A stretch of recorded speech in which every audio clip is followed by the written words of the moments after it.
آمنوا صلوا عليه وسلموا تسليما اللهم صل على سيدنا محمد وعلى آل سيدنا ومولانا محمد وبارك وسلم جزا الله عنا نبينا محمد صلى الله عليه وسلم بما هو أهله اللهم صل على سيدنا محمد في أول وأوسط وآخر كلامنا. بزرگان محترم اور برادران اسلام، کسی بھی فیلڈ میں وہی آدمی سب کو اچھا لگتا ہے جو کام کرتا ہو. گھر کے افراد میں بھی کوئی اگر کاروبار نہ کرتا ہو تو دوسرے لوگ اس کو تان و تشنیع کرتے ہیں. کبھی پیار و محبت سے بھی سمجھاتے ہیں، کبھی گرم لہجے میں بھی سمجھاتے ہیں. دوسروں کے پاس بھی فہمائش اور درخواست کرواتے ہیں کہ بھائی ہمارے چھوٹے بھائی کو سمجھاؤ، وہ کاروبار نہیں کرتا ہے، میرے بچے کو سمجھاؤ، وہ کام نہیں کرتا ہے. دنیا کی کسی بھی فیلڈ میں وہی آدمی اچھا سمجھا جاتا ہے جو اپنے کام کو برابر انجام دیتا، اور وہ جو بیکار بیٹھا رہتا ہے کوئی اس کی عزت نہیں ہے، معاشرے میں اس کی کوئی ویلیو نہیں.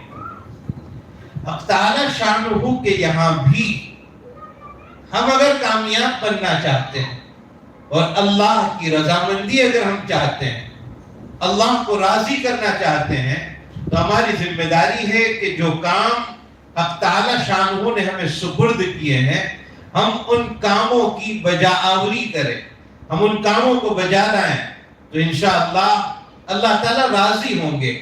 اور اللہ راضی ہوں گے تو دنیا میں بھی اللہ تعالیٰ انعامات سے مالا مال فرمائیں گے، اور آخرت میں بھی اللہ تعالیٰ سرخروئی عطا فرمائیں گے، کامیابی عطا فرمائیں گے. شرط یہ ہے کہ ہم کام والے بنیں، کام کرنے والے بنیں. زندگی تو یوں ہی گزر جائے گی، فضول اور لایانی میں اگر ہم بیٹھے رہیں، کوئی کام نہیں کیا، کوئی کاروبار نہیں کیا، دینی اعتبار سے کوئی کام نہیں کیا، عبادت نہیں کی، اللہ کو راضی کرنے والے کام نہیں کیے، تب بھی ایک دن وقت آ جائے گا، آخری وقت آ جائے گا، فرشتہ ہمارے سامنے حاضر ہو جائے گا. اذا جاء اجلهم لا يستأخرون ساعة ولا يستقدمون. جب موت کی گھڑی آن پڑتی ہے تو ایک لمحہ آگے پیچھے نہیں ہو سکتا ہے، ذرہ برابر اس میں نہ تاخیر ہو سکتی ہے نہ وقت سے پہلے روح نکالی جاتی ہے. زندگی تو کسی بھی طرح ختم ہو جائے گی. کامیاب ہونا ہے تو کام کرنا ہوگا، جو کام اللہ نے ہم کو لے کر بھیجا ہے. ہم اللہ رب العزت کی محبت اپنے دل میں اتاریں، اللہ کے نبی صلی اللہ علیہ وسلم کی عظمت ہم سمجھیں، اور حضور کی محبت صلی اللہ علیہ وسلم ہم اپنے دلوں میں اتاریں. اگر محبت اتر گئی تو انشاءاللہ پھر اللہ تعالیٰ ہمیں قیمتی بنا دیں گے. محبت اترے گی تو ہم حضور کے ایک ایک بات پر عمل کرنے کی کوشش کریں گے. اس لیے کہ جس سے محبت ہو جاتی ہے آدمی اس کی نقالی کرتا ہے. اگر حضور اکرم صلی اللہ علیہ وسلم سے ہمیں محبت ہو گئی تو پھر نبی کریم صلی اللہ علیہ وسلم کے ایک ایک کام کی ہم نقل اتارنے لگیں گے، یعنی ایک ایک سنت پر ہم عمل کرنے لگیں گے. اور دنیا میں جو ہم بے حیثیت ہو رہے ہیں، بے قیمت ہو رہے ہیں، اس کی بھی وجہ یہی ہے کہ ہم نے دامن مصطفی صلی اللہ علیہ وسلم کو چھوڑ دیا ہے، اس لیے ہم بے قیمت ہو گئے. حضرات صحابہ کرام رضوان اللہ تعالی علیہ مجمعین کی قیمت جو بڑھی تھی وہ حضور اکرم صلی اللہ علیہ وسلم کے اتباع کی وجہ سے. ان کی ویلیو بڑھی تو اتنی بڑھی، اتنی ویلیو بڑھی کہ حیدرآباد کا نظام جو اپنی سلطنت کا بڑا بادشاہ گزرا ہے، نظام حیدرآباد سے جس کو لوگ پہچانتے ہیں، اور بڑا مالدار اور بڑی سلطنت کا مانی ہوئی اور جانی ہوئی سلطنت کا وہ مالک، اور کئی زبانوں پر قدرت رکھنے والا نظام حیدرآباد، ربیع الاول کے موقع پر ہر سال کبار علماء کو، بڑے بڑے علماء کو اپنے یہاں وہ دعوت دیتا تھا اور سیرت پر بیانات کرواتا تھا. ایک سال اس نے حضرت مولانا سید سلیمان ندوی رحمۃ اللہ علیہ کو اور دیگر علماء کو، جن میں مولانا شبیر احمد عثمانی رحمۃ اللہ علیہ بھی شامل تھے، دعوت دی اور اکابرین کے بیانات کا سلسلہ چلا۔ اس کا منشا یہ تھا کہ حضور کی سیرت صلی اللہ علیہ وسلم سب کے سامنے آئے اور حضور کی سیرت کی باتیں لوگوں کے سامنے آئے اور نبی کریم صلی اللہ علیہ وسلم کی سنتوں پر لوگ عمل کرنے والے بنے۔ ان بیانات میں حضرت مولانا شبیر احمد عثمانی رحمۃ اللہ علیہ جب بیان کرنے کے لیے اسٹیج پر جلوہ افروز ہوئے اور حضرت نے جو بات ارشاد فرمائی وہ میں آپ کے سامنے دہرانا چاہتا ہوں۔ حضرت رحمۃ اللہ علیہ نے بیان فرمایا کہ حضور اکرم صلی اللہ علیہ وسلم کے صحابہ کرام میں ایک صحابی تھے انتہائی کالے کلوٹے اور حبشی سے وہ پہچانے جاتے تھے، بلال حبشی رضی اللہ تعالیٰ عنہ، کالے کلوٹے صحابی تھے، لیکن ویلیو کتنی۔ مولانا شبیر احمد عثمانی رحمۃ اللہ علیہ فرماتے ہیں کہ اگر بلال رضی اللہ تعالیٰ عنہ کے کھڑاؤن یعنی پیر میں پہنے جانے والی جوتی اگر آج ہمیں نصیب ہو جائے، مولانا فرماتے ہیں اگر ان کی وہ معمولی جوتی جو ان کے پیر میں تھی یا معمولی چپل جو ان کے پیر میں تھی اگر وہ آج نصیب ہو جائے تو آگے حضرت نے فرمایا جس کی حکومت میں اس وقت ہم بیٹھے ہوئے ہیں، نظام حیدرآباد جہاں بیان ہو رہا تھا، فرمایا حضرت بلال کے پیر کی جوتی نصیب ہو جائے تو حیدرآباد کے نظام کی حکومت بھی اس جوتیوں کی قیمت نہیں ادا کر سکتی۔ یہ حکومت بھی اس کے سامنے فیل ہے۔ اگر صرف جوتی نصیب ہو جائے حضرت بلال کی تو نظام حیدرآباد کی حکومت کی کوئی حیثیت نہیں اس کے سامنے۔ یہ بولنا تھا اور مجمع میں عجیب کیفیت چھا گئی۔ میں آپ کو یہی سمجھانا چاہتا ہوں، حضرت بلال کی جوتی کو اگر یہ قدر و منزلت ملی تو وہ حضور کی صحبت کی وجہ سے صلی اللہ علیہ وسلم۔ آپ کی صحبت نے لوگوں کو کہاں سے کہاں پہنچا دیا، کس منزل پر تھے، کہاں سے اٹھایا اور کہاں تک پہنچا دیا۔ حضرت بلال کوئی معمولی شخص ہے، عمر ابن الخطاب رضی اللہ تعالیٰ عنہ جیسا جلیل القدر صحابی حضرت عمر، جن کے بارے میں حضور صلی اللہ علیہ وسلم یہ فرماتے تھے کہ اگر میرے بعد کوئی نبی ہوتے تو عمر ابن الخطاب میں وہ اوصاف ہے کہ وہ نبی ہوتے۔ کان یجری الحق علی لسان عمر، حضرت عمر کی زبان پر حق ہمیشہ چلتا تھا۔ وہ عمر ابن الخطاب جب حضرت بلال کا تذکرہ کرتے ہیں تو کہتے ہیں بلال سیدنا، بلال ہمارے آقا ہیں، بلال ہمارے سردار ہیں۔ حضرت بلال کا مقام اتنا بلند کہ نبی کریم صلی اللہ علیہ وسلم نے معراج کی شب میں، معراج کی رات میں حضرت بلال کی انہی جوتیوں کی آواز جنت میں سنی تھی۔ یہ بلند مقام ملا حضور کی صحبت کے ذریعے سے۔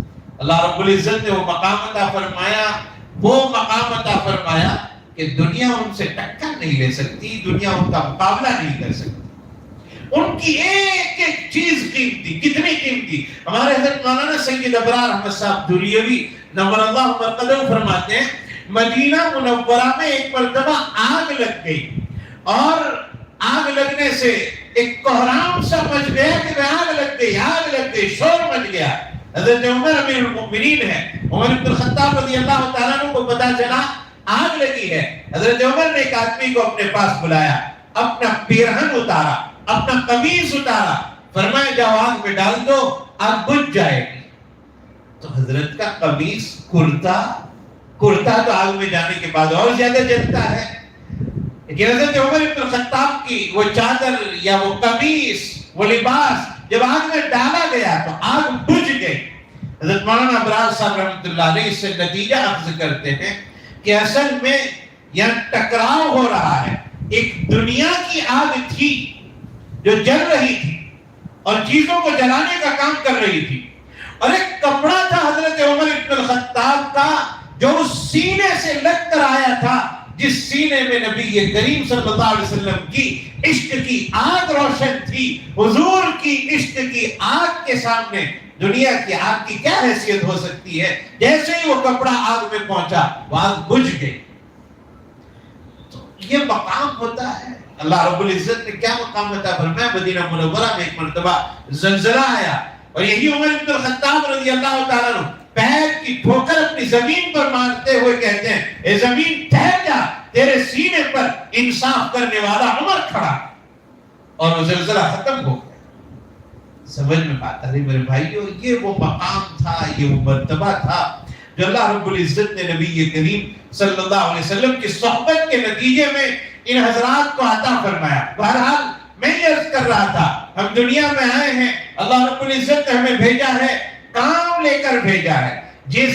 جن ایام سے اس وقت ہم گزر رہے ہیں، جن دنوں سے ہم گزر رہے ہیں، ہماری آنکھیں دیکھ رہی ہے حجاج کرام مکہ مکرمہ کی دھرتی پر اتر رہے ہیں، ہماری نظریں دیکھ رہی ہے کہ وہ بیت اللہ کا طواف کر رہے ہیں۔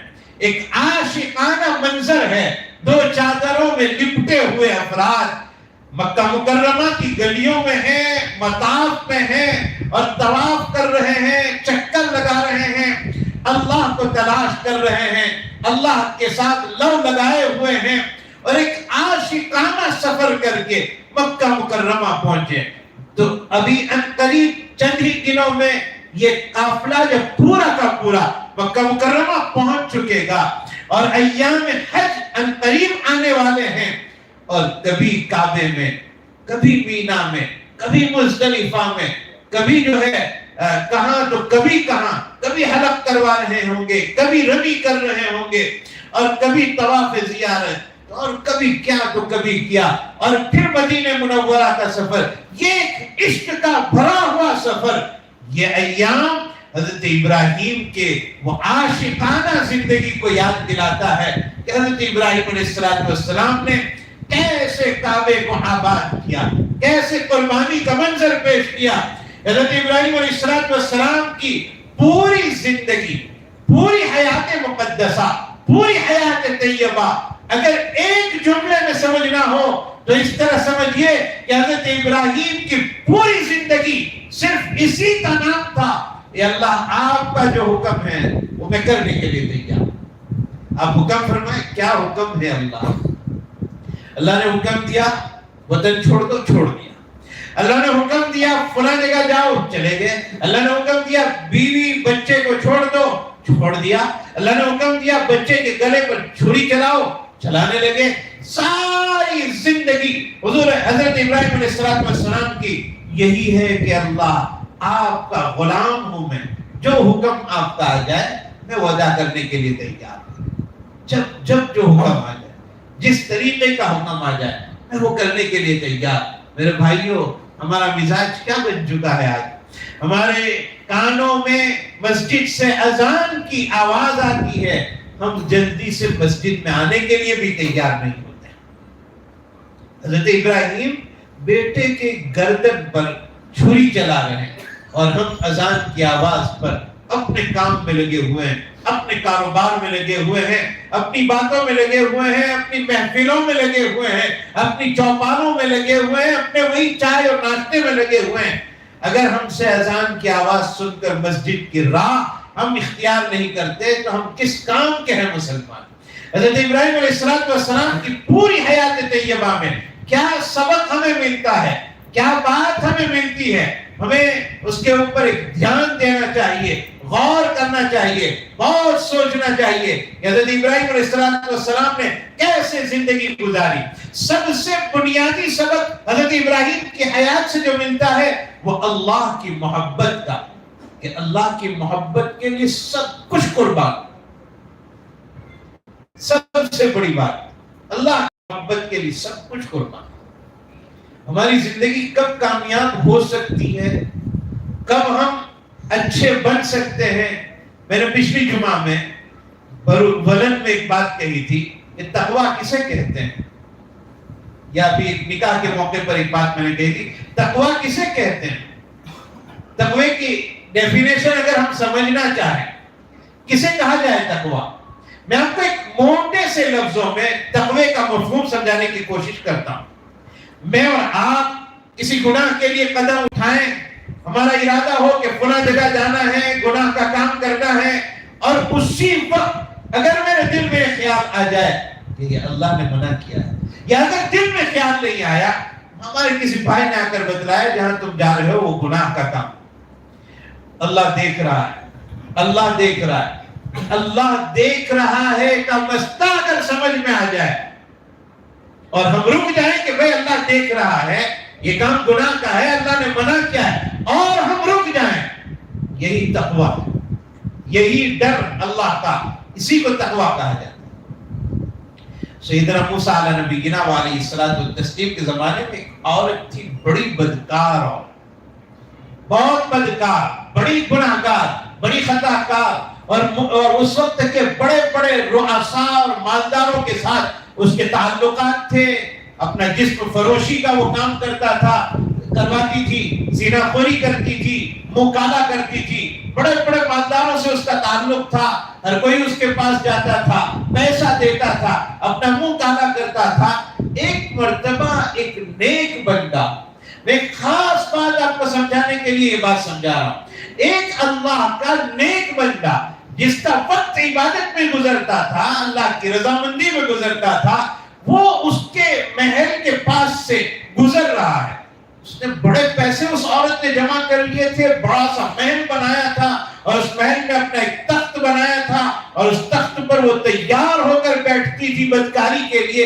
ایک عبادت گزار نوجوان وہاں سے گزر رہا ہے، اور اچانک نظر اس کے گھر میں پڑ گئی، اور اس عورت پر نظر پڑی اور فوراً نظر جھکا لی، لیکن اس کی تصویر دماغ میں بیٹھ گئی، اب وہی ذہن میں آ رہی ہے، اور اس کو دماغ سے وہ ہٹا نہیں پا رہا ہے، بڑی کوششیں کر رہا ہے، بہت کوششیں کر رہا ہے کہ اس کی تصویر دماغ سے نکل جائے، اس کا خیال دماغ سے نکل جائے، عبادتیں کر رہا ہے، سجدے کر رہا ہے، لیکن وہی عورت دماغ میں بیٹھی ہوئی۔ ایک مرتبہ سوچا کہ ایک مرتبہ اس کے پاس ہو کر آ جاؤں، شاید اس کو ملنے کے بعد اس کا تصور دماغ سے نکل جائے، ایک مرتبہ گناہ ہو جائے گا لیکن اس کا دماغ سے تصور تو نکل جائے۔ تو اس نے معلوم کیا کہ اس کے پاس جانے کے لیے کتنا خرچہ ہوتا ہے، کتنا پیسہ اس کو دینا پڑتا ہے۔ وہ غریب آدمی تھا، اس نے اپنے کچھ اسباب کو بیچ دیا، اپنے کچھ سامان کو بیچ دیا، اور بیچ کر اس عورت کے پاس بدکاری کے ارادے سے جا رہا ہے۔ وہاں پہنچنے کے بعد ایک چارپائی پر ایک طرف وہ بیٹھی ہوئی ہے، ایک طرف یہ نوجوان بیٹھا ہوا ہے جس کی اب تک کی زندگی عبادت میں گزری ہے، اور اچانک وہ نوجوان کانپنے لگا، رونے لگا، رونے کی آواز آنے لگی۔ عورت کہنے لگی روتے کیوں ہو، اس کام کے لیے آئے ہو، نمٹاؤ، چلتے بنو یہاں سے۔ تو اس نوجوان نے جو آگے بات ذکر کی ہے میرے بھائی کو، یہی جملے میں آپ کو سمجھانا چاہتا ہوں، میں اپنے آپ کو بھی سمجھانا چاہتا ہوں، آپ حضرات کو بھی سمجھانا چاہتا ہوں، خدا کرے کہ مجھے بھی سمجھ میں آ جائے، آپ کو بھی سمجھ میں آ جائے۔ وہ نوجوان کہتا ہے کہ میری عادت بدکاری کی نہیں ہے، مجھے شیطان نے ورغلایا ہے، میں تیرے پاس آ گیا ہوں، میری یہ عادت نہیں ہے، اور آج جب میں آیا ہوں اور اب میں رو رہا ہوں، میرا بدن کانپ رہا ہے، وہ اس بات پر کانپ رہا ہے، اس خیال پر کانپ رہا ہے۔ یہی میرے بھائیوں جو جملہ میں آپ سے کہنے جا رہا ہوں، میں قسم کھا کر کہہ سکتا ہوں، اگر یہی ہماری زندگی میں آ گیا تو زندگی ہماری کامیاب ہو جائے گی۔ وہ جوان یہ کہتا ہے کہ اب تک میں نماز پڑھتا تھا، اب تک میں روزہ رکھتا تھا، اب تک میں نوافل پڑھتا تھا، اب تک اللہ کے سامنے میں سجدہ کرتا تھا، رونا اس بات پر آ رہا ہے کہ اب تک میرے اللہ نے مجھے نماز میں دیکھا ہے، اب تک میرے اللہ نے مجھے سجدے میں دیکھا ہے، اب تک میرے اللہ نے مجھے نیک کاموں میں دیکھا ہے۔ مجھے رونا اس پر آ رہا ہے کہ آج ایک بدکار عورت کے پاس بیٹھا ہوں، یہ بھی میرا اللہ دیکھ رہا ہے، اس پر مجھے رونا آ رہا ہے۔ مجھے رونا آ رہا ہے کہ میں ایک غلط کام کے لیے آیا ہوں اور میرا اللہ مجھے اس حالت میں دیکھ رہا ہے، میں یہ کام نہیں کر سکتا۔ نوجوان اٹھا، وہاں سے چلا گیا۔ میرے بھائیوں، یہ میری زندگی میں آ جائے، آپ کی زندگی میں آ جائے، میرا اللہ مجھے دیکھ رہا ہے، انشاءاللہ زندگی کے قدم قدم پر گناہ سے بچنا آسان ہو جائے گا۔ ایک مرتبہ یہ پیدا تو ہو جائے، یہ حوصلہ پیدا ہو جائے کہ اللہ دیکھ رہا ہے، اللہ دیکھ رہا ہے۔ کوئی بڑا آدمی ہمیں دیکھ رہا ہو، ہم گناہ سے بچ جاتے ہیں۔ مجھے یاد آیا ہمارے حضرت مولانا منیر صاحب دامت برکاتہم العالیہ، اللہ تعالیٰ حضرت کی عمر میں برکت عطا فرمائے. بڑے شخص ہے، سنتوں کے بڑے متبع. ہم نے جب حضرت کو دیکھا ہے، ان کو عبادت میں دیکھا ہے، کام کرتے ہوئے دیکھا ہے، اتباع سنت کرتے ہوئے دیکھا ہے، خیر کی دعوت دیتے ہوئے دیکھا ہے. کبھی ہم نے فضول بیٹھے ہوئے حضرت کو نہیں دیکھا. حضرت مولانا منیر صاحب کے پاس ایک مرتبہ چند نوجوان آئے اور آ کے کہنے لگے کہ حضرت بدنگاہی کی عادت نہیں چھوٹ رہی. تو حضرت نے کوئی جواب نہیں دیا. حضرت نے فرمایا میری گاڑی میں بیٹھ جاؤ، میں فلاں جگہ جا رہا ہوں، چلو میرے ساتھ. گاڑی میں بیٹھ گئے اور حضرت یہاں سے کافی دور گاڑی ڈرائیور کو حکم دیا چلاؤ، اور گاڑی وہاں پہنچی، وہاں اترے. اور اترنے کے بعد حضرت نے انہی نوجوانوں سے یہ سوال کیا کہ اب تک جو تم بازار سے میرے ساتھ گزرتے ہوئے یہاں پہنچے، راستے میں کتنی لڑکیوں کو تم نے دیکھا، کتنی بدنگاہی تم نے کی؟ انہوں نے کہا کسی کو نہیں دیکھا، ہماری نظر جھکی ہوئی تھی، آپ کی گاڑی میں بیٹھے ہوئے تھے، ہم نے باہر ایک مرتبہ بھی نہیں دیکھا. تو حضرت نے پوچھا کیوں نہیں دیکھا؟ تو جواب دیا کہ شیخ ہمارے ساتھ ہے، آپ ہمارے ساتھ تھے، ہماری غیرت نے گوارا نہیں کیا کہ آپ کے ہوتے ہوئے ہم باہر دیکھیں، لڑکیوں کو دیکھیں، بدنظری کریں. حضرت نے صرف ایک جملہ ارشاد فرمایا کہ تھوڑی دیر میں تمہارے ساتھ تھا اور تم نے بدنظری نہیں کی، میرا اور تمہارا اللہ ہر وقت ہمارے ساتھ ہے. ہمیں اس کی وجہ سے اپنے آپ کو گناہ سے بچانا. یہ ہماری زندگیوں میں اتر جائے تو انشاءاللہ ہم کام کے بن جائیں. تو وہ نوجوان کہتے ہوئے نکل گیا. علامہ اقبال نے کہا ہے نا کہ دل سے جو بات نکلتی ہے اثر رکھتی ہے، پر نہیں قوت پرواز مگر رکھتی ہے. اس نوجوان نے دل سے یہ بات کہی تھی. عورت کے دل پر یہ نقش کر گیا یہ جملہ، اور وہ عورت گھر میں بیٹھے بیٹھے اب اکیلے کام رہی ہے اور سوچ رہی ہے. ایک نوجوان پہلی مرتبہ منہ کالا کرنے آیا تھا، زندگی میں اس نے گناہ نہیں کیا، پہلی مرتبہ گناہ کرتے ہوئے سے یہ خیال آیا کہ میرا اللہ مجھے اس حالت میں دیکھے گا تو میری تو زندگی گناہوں میں گزری ہے، اللہ مجھے ہمیشہ گناہگاری کی حالت میں دیکھا ہے. اس نے فوراً اپنا کپڑا سنبھالا، گھر سے نکلی، حضرت موسیٰ علیہ السلام کی طرف جانے لگی. دروازہ کھٹکھٹایا، خادم نے باہر نکل کر پوچھا کیا ہوا؟ کہا موسیٰ علیہ السلام سے ملنا. بات پہنچانے والا صحیح طریقے پر بات نہیں پہنچا پایا. اس نے جا کر کہا کہ فلاں عورت آئی ہے اور آپ سے ملنا چاہ رہی. عورت مشہور تھی، زانیہ تھی، بدکار تھی. حضرت موسیٰ سوچنے لگے مجھ سے ملنے آئی ہے. کہا جاؤ ملاقات نہیں ہوگی، کہو ان سے کہ ملاقات نہیں ہوگی. عورت کو پتا چلا حضرت نہیں ملنا چاہ رہے ہیں، روتے روتے چلی گئی، اپنے گھر پر پہنچی، دروازہ بند کر دیا. اور اسے توبہ کا طریقہ معلوم نہیں تھا، اسے یہ پتا نہیں تھا کہ اللہ کے سامنے کیسے معافی مانگنی چاہیے. وہ تو حضرت موسیٰ کے پاس توبہ سیکھنے کے لیے گئی تھی. حضرت موسیٰ نے اسے منع کر دیا تھا. رو رہی ہے، اسے یہ پتا تھا کہ ماتھا اللہ کے سامنے ٹیکا جاتا ہے. سجدہ ریز ہو گئی اور رو رو کر کہہ رہی ہے اے اللہ میں اتنی بدکار کہ آپ کے نبی نے بات کرنا میرے ساتھ گوارا نہیں کیا، مولا معاف کر دے، میں بہت گنہگار ہوں، مولا معاف کر دے، میں بہت گنہگار ہوں. وہ رو رہی ہے اور زار و قطار رو رہی ہے اور کان میں دروازہ کھٹکھٹانے کی آواز آئی. وہ دل میں سوچنے لگی پھر کوئی مجھ سے منہ کالا کرنے آیا ہوگا، میں دروازہ نہیں کھولوں گی. پھر رو رہی ہے، پھر کسی نے دروازہ کھٹکھٹایا. 3-4 مرتبہ جب دروازہ کھٹکھٹایا، دروازہ کھولا تو سامنے حضرت موسیٰ علیہ السلام کو دیکھا. اور یہ موسیٰ سے پوچھ رہی ہے حضرت آپ کیسے یہاں آ گئے، آپ کیسے یہاں آ گئے؟ موسیٰ علیہ السلام نے کہا کہ میں نے تجھے دروازے سے تو نکال دیا، میرے دروازے سے، لیکن اللہ نے مجھے یہ وحی کر کے بھیجا ہے اور یہ کہلوا کر بھیجا ہے کہ جاؤ اس عورت کو جا کر کہہ دو ہم نے تمہاری توبہ قبول کر لی. جب آدمی دل سے دعا کرتا ہے میرے بھائیوں، حضرت ابراہیم علیہ السلام کی حیات کا پہلا حصہ، بنیاد، بیسک، جڑ، اساس جسے کہتے ہیں وہ یہ کہ اللہ کی محبت ہمارے دلوں میں اتر جائے. یہ محبت اگر اتر گئی تو آگے کے منازل انشاءاللہ کامیاب۔ مجھے اور آپ کو کسی نے اگر کسی مصیبت کے موقع پر 5 روپے دیے، بہت تکلیف میں ہو، راستے میں جیب کٹ گیا ہو اور کرائے کے لیے پیسہ نہ ہو، کسی نے ٹکٹ کا انتظام کر دیا، کسی نے ایک گلاس پانی پلا دیا، کسی نے یہ جملہ کہہ دیا ہو ٹینشن مت لو میں تمہارے ساتھ، ہم زندگی بھر اس کو نہیں بھولتے، ہمیشہ یاد رکھتے ہیں، ہمیشہ یاد رکھتے ہیں۔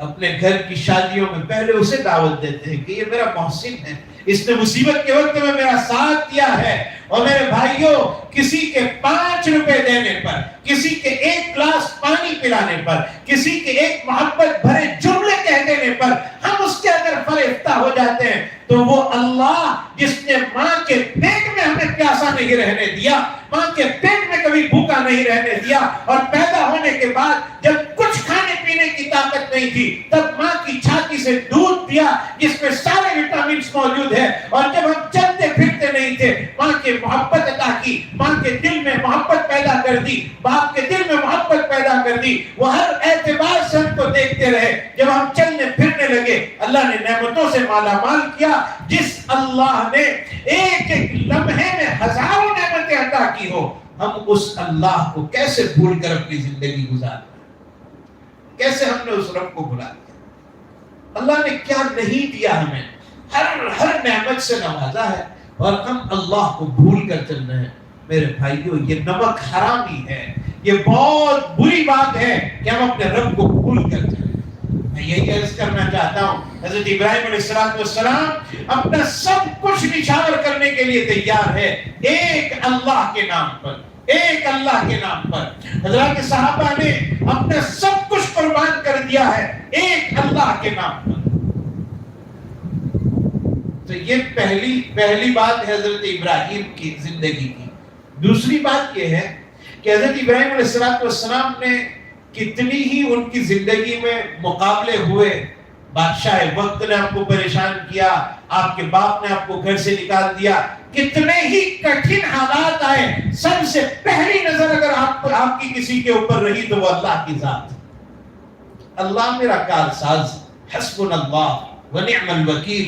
سرکار دو عالم صلی اللہ تعالی علیہ وسلم غزوہ احد میں جب صحابہ زخمی ہو چکے تھے، 70 صحابہ کرام زخمی ہو کر شہید ہو چکے تھے، اور رسول اکرم صلی اللہ علیہ وسلم نے انہیں دفنانے کا جو کام انجام دیا، ایک ایک چادر میں 2 لوگوں کو کفن دیا گیا، کپڑے موجود نہیں تھے، اور ایک ایک قبر میں 2 آدمیوں کو دفن کیا گیا، اور حضرت سید الشہداء حضرت امیر حمزہ رضی اللہ تعالیٰ عنہ کی شہادت، حضور اکرم صلی اللہ علیہ وسلم کے چچا تھے، بڑی دردناک شہادت ہوئی، اور اس دردناک واقعے کے بعد جب آپ مدینہ منورہ کی طرف لوٹ رہے تھے، اور مدینہ منورہ جاتے ہوئے آپ کو یہ خیال آیا کہ ہو سکتا ہے مشرکین دوبارہ ہمارے اوپر حملہ کر دے، اور واقعتاً ادھر ابو سفیان کو یہ خیال آیا تھا کہ مسلمانوں پر دوبارہ حملہ کر کے انہیں بلیا پیٹ کر دیا جائے، انہیں ختم کر دیا جائے۔ میں مختصر آپ کے سامنے ذکر کرتا ہوں۔ اس موقع پر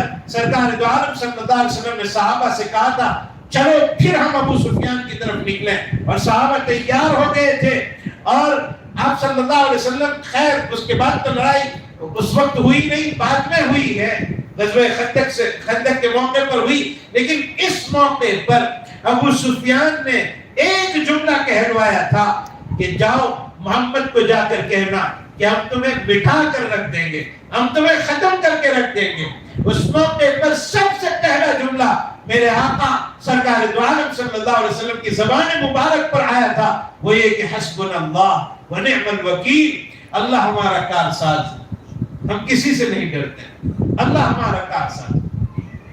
کیسے ہی کٹھن حالات آ جائے، حضرت ابراہیم علیہ السلام کی پوری حیات طیبہ ہمیں یہ سبق دیتی ہے کہ ہمارا کارساز اللہ ہے، ہماری پہلی نظر اللہ کے اوپر ہونی چاہیے، اعتماد اللہ کی ذات پر، یقین اللہ کی ذات پر۔ سرکار دو عالم صلی اللہ علیہ وسلم کے سامنے ایک آدمی تلوار سوتے ہوئے کھڑا ہے اور پوچھ رہا ہے من یمنعک منی، مجھ سے آپ کو کون بچا سکتا ہے؟ اور حضور اکرم صلی اللہ علیہ وسلم کی زبان بہت اطمینان کے ساتھ یہ بات ارشاد فرما رہی ہے حضور کی زبان مبارک، اللہ میری حفاظت کرنے والا ہے۔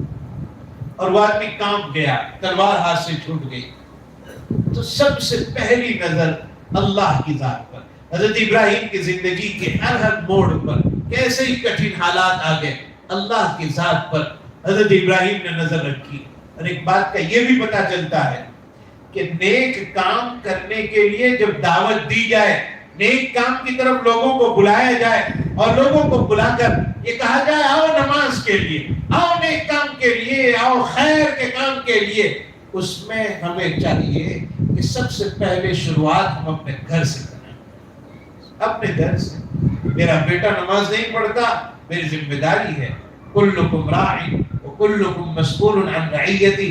قیامت کے دن ہمیں اپنے ماتحتوں کے بارے میں سوال کیا جائے گا کہ تمہارے بیٹے کی تم نے کیسے تربیت کی، بچیوں کی کیسے تربیت کی۔ ہم بھلائی کا حکم اپنے گھر سے جاری کریں۔ سیدنا ابراہیم خلیل اللہ نے اپنے گھر سے یہ نظام جاری کیا تھا، اپنے باپ کو پہلے اسلام کی دعوت دی تھی۔ سرکار دو عالم صلی اللہ علیہ وسلم نے اپنے خاندان کے لوگوں کو پہلے بلایا تھا، پہاڑی کے اوپر اعلان کر کے آپ صلی اللہ علیہ وسلم نے انہیں دعوت دی تھی، اسلام کی دعوت دی تھی، ایمان کی دعوت دی تھی، ایک اللہ کی دعوت دی تھی۔ ہماری ذمہ داری ہے کہ ہم دعوت و تبلیغ، بھلائی کا حکم، برائی سے روکنا، یہ باہر تو کریں لیکن سب سے پہلے ہم اپنے گھر میں بھی کریں۔ یہ ہماری زندگی، یہ ہماری ذمہ داری، ہماری ذمہ داری ہمارا گھرانہ پورا نمازی ہو جائے، ہمارا بچہ قرآن کا شہدائی ہو جائے، ہم خود قرآن کریم پڑھنے والے بن جائیں۔ آج قرآن کریم سے ہم کوسوں دور ہو چکے ہیں، نہ اس کے سمجھنے کی کبھی ہم نے فکر کی ہے، نہ اس کی تلاوت کے لیے کوئی منظم طریقہ ہم نے بنایا۔ جو لوگ پڑھتے ہیں لیکن کئی لوگ ایسے ہوں گے ہمارے درمیان جو کئی دن کے گزر جانے کے بعد بھی قرآن کریم کو ہاتھ نہیں لگاتے۔ یہ ہماری زندگی کیسی عجیب و غریب۔ اور میں ہر جگہ ایک جملہ بیان کے اختتام پر کہتا ہوں کہ ہم لوگ کیا سمجھتے ہیں بیماریوں کے بارے میں، کہ فلاں بیماری بہت بڑی، فلاں بیماری بہت بڑی، کینسر بہت بڑی بیماری، لاعلاج بیماری، کورونا گزرا بڑی بیماری جی، اور پتہ نہیں کیا کیا بیماریاں ہیں، شوگر، پریشر، ہم سمجھتے بڑی بیماریاں ہیں، بڑی بیماریاں ہیں۔ میں قسم کھا کر کہہ سکتا ہوں سب سے بڑی بیماری اگر میری اور آپ کی زندگی میں کوئی ہو سکتی ہے تو وہ میری اور آپ کی غفلت، اس سے بڑی کوئی بیماری نہیں۔ غفلت ہے ہماری زندگیوں میں، 24 گھنٹے ایسے گزر جائے کہ جس میں ایک مرتبہ یہ خیال نہ آئے کہ کل کو اللہ کے سامنے حاضر ہونا ہے، نکال دی جائے گی، پتہ نہیں اس وقت میں کہاں ہوں گا۔ کبھی 24 گھنٹے میں ایک مرتبہ یہ خیال نہ آئے کہ موت کے وقت کلمہ نصیب ہو پائے گا یا نہیں نصیب ہو پائے گا۔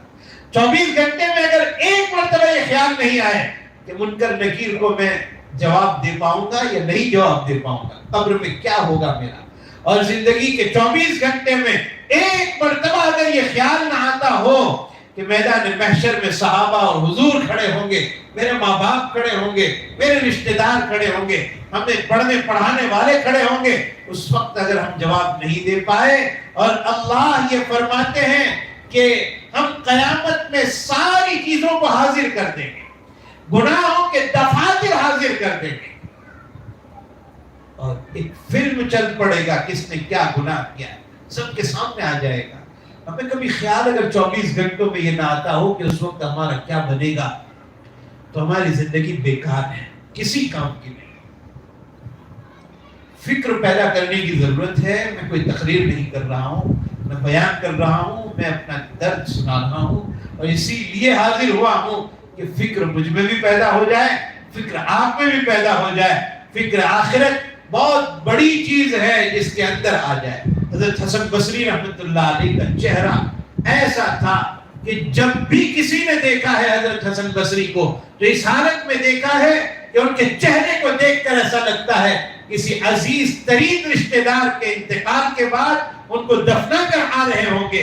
حقیقت میں کسی کا انتقال نہیں ہوا ہوتا، وہ فکر آخرت میں ایسا چہرہ ان کا بن گیا تھا، اسی فکر میں کہ کل کو قیامت میں کیا ہوگا۔ حسن بصری ایک مرتبہ اپنے چھت پر ہیں، رو رہے ہیں، اور اتنا روئے کہ رونے کی وجہ سے چھت سے پانی ٹپک کر نیچے گرا، آنکھ کا پانی۔ تو کوئی نیچے سے آدمی گزر رہا تھا، اس نے آواز دی، یہ کون پانی گرا رہا ہے؟ اور یہ پانی پاک ہے یا ناپاک ہے؟ میرے کپڑے بگڑ جائیں گے۔ حضرت حسن بصری روتے ہوئے اس کی طرف توجہ کرتے ہوئے یہ کہہ رہے ہیں، اللہ کے بندے، جس حصے پر یہ پانی گرا ہو دھو لینا، کہ اس گنہگار کی آنکھ کا آنسو ہے، یقیناً تیرا کپڑا بگڑ چکا ہوگا، پاک کر لینا اسے۔ کہ آنکھ سے نکلا وہ پانی ناپاک نہیں ہے، لیکن حضرت یہ کہہ رہے ہیں میں گنہگار ہوں۔ وہ شخص کہہ رہا ہے جن کی راتیں عبادت میں گزرتی تھی، وہ اپنے آپ کو گنہگار سمجھ رہے ہیں۔ آج ہمارا دن اور رات کا وقت پتہ نہیں کن حالات میں گزرتا ہے، اور ایک مرتبہ یہ خیال نہیں آتا کہ ان گناہوں کے بارے میں اللہ نے پوچھ لیا تو ہم کیا جواب دیں گے۔